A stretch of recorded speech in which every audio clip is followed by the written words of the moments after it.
Ay, magandang araw mga kamaster. Meron tayong gagawing freezer, chest type. Ayan. Ngayon, ang problema nito is first time ko lang na-encounter tong refrigerant na to or yung Preon. Ang Preon niya ay ano siya, yung R290, yung ikakarga niya. Yun ang hinihinging Preon doon ng compressor. Ayan. Pakita ko sa inyo kung yung ano nito, Preon nito mga tropa. Ito mga kamaster, ayan.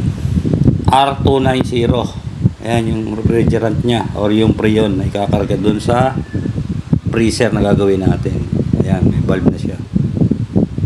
Ayan kasi kaya sinasabi ko sa inyo, ang karga pala daw nito is katulad lang ng 134A. Naglalaro lang siya ng 3 to 8 PSI.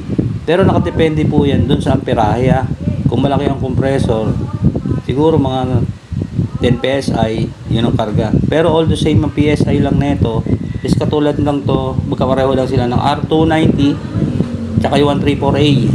Pero hindi siya pwedeng magaling karga. Kung ano yung karga hinihingi, yun ay ibibigay nyo.